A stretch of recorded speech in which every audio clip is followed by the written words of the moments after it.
उत्तराखंड के दमन शिखर राणा 13वीं रैंक प्राप्त करने के बाद नायब तहसीलदार के पद का किया चयन। देहरादून के दमन शिखर राणा प्रारंभिक शिक्षा हिल्टन स्कूल देहरादून में प्राप्त की।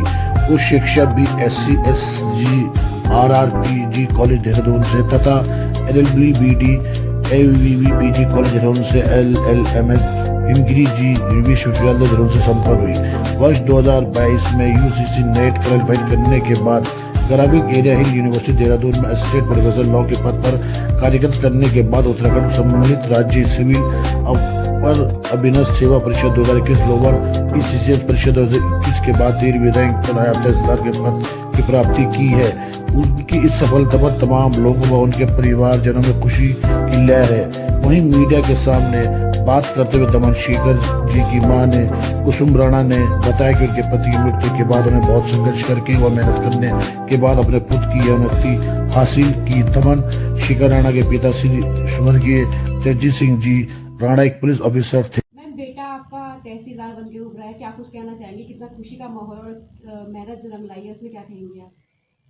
सबसे पहले तो भगवान का शुक्रिया अदा करना चाहूँगी मैं कि भगवान ने इसको मेहनत दी, श्रेष्ठ बुद्धि दी और संस्कार दिए। मैंने इसको खूब अच्छे संस्कार दिए। इसकी मेहनत है बहुत, 8 सालों की मेहनत रंग लेके आई इसकी,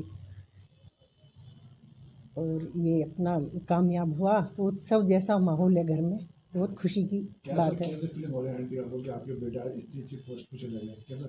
बहुत अच्छा फील हो रहा है, बहुत खुशी हो रही है। मेरी लाइफ का सबसे खुशी का दिन है आज। एक आपकी मेहनत थी वो आपकी हाँ, और रंग लेके आई है मेहनत जो की हमने, बच्चे ने मेहनत की है और संघर्ष रहा हम सब का ही, तो इसकी मेहनत रंग लेके आई।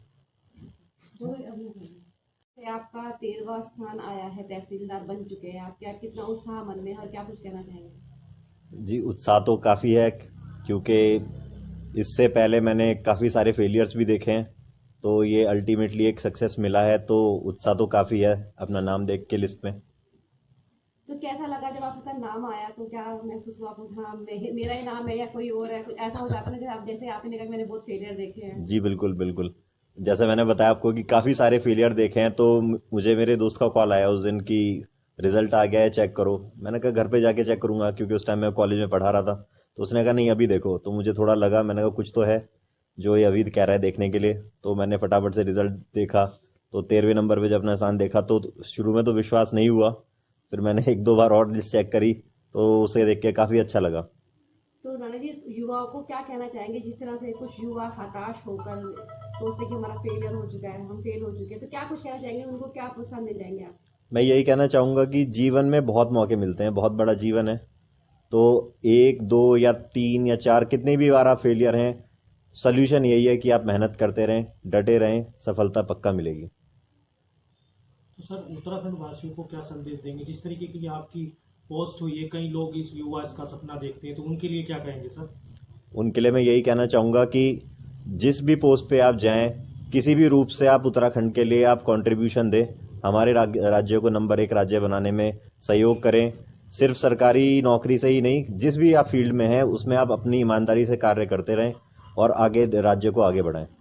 राणा जी, तहसीलदार की नियुक्ति आपकी हो चुकी है, कैसे देखते हो इस चुनौती को? बहुत बड़ी चुनौती आपके सामने है। जीवन चुनौतियों से भरा ही होता है, हमें तो उसमें मेहनत करनी होती है और उससे चुनौतियों से बाहर निकलना होता है, सोल्यूशन निकालना होता है हमें। तो एज एन ऑफिसर भी कोशिश यही रहेगी, जो भी चुनौतियां हैं उनके सोल्यूशन निकाले जाएं।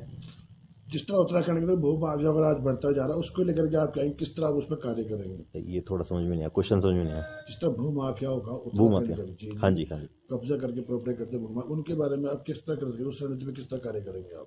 देखिए हमारे कानून तो बने हुए हैं, और उनका एग्जीक्यूशन अगर ठीक से हो पाता है, एज एन ऑफिसर अगर मैं जाता हूं तो कोशिश यही की जाएगी कि उनका एग्जीक्यूशन अच्छी तरीके से किया जाए। कानून अपने आप में पर्याप्त है, बस उनका एग्जीक्यूशन अगर ठीक हो जाए तो इन पे भी रोक लग जाएगी। राणा जी, एक आखिरी सवाल है, जिस तरह से आप युवा हैं और उत्तराखंड के युवाओं को क्या संदेश देना चाहेंगे? जिस तरह से जो नशे की लत में युवा जो आज अपनी जिंदगी जो बर्बाद कर रहा है, उसके लिए क्या मैसेज देना चाहेंगे? मैं बस यही बोलना चाहूँगा कि हमारे युवाओं में, खासकर उत्तराखंड के युवाओं में बहुत पोटेंशियल है, बहुत ज़्यादा पोटेंशियल है।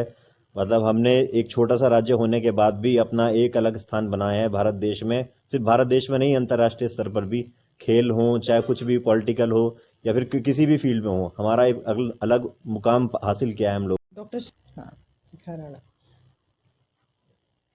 शिखा मैम, कैसे देखते हैं अपने भाई की कामयाबी को? आप तहसीलदार बन के उभरे हैं, नाम रोशन किया है परिवार का, खानदान का। बहुत बड़ी उपलब्धि है और ऐसी उपलब्धि जो मिलती है वो कड़ी मेहनत और मशक्क़त के बाद मिलती है और आपको बिना भटकाव के एक लक्ष्य पर पूरा केंद्रित होना पड़ता है और बहुत मेहनत इसमें लगती है, क्योंकि हमने तो देखा है इसे रात रात भर पढ़ते हुए और साथ में इसने और जॉब्स भी किए हैं और अभी ये असिस्टेंट प्रोफेसर पे कार्यरत है।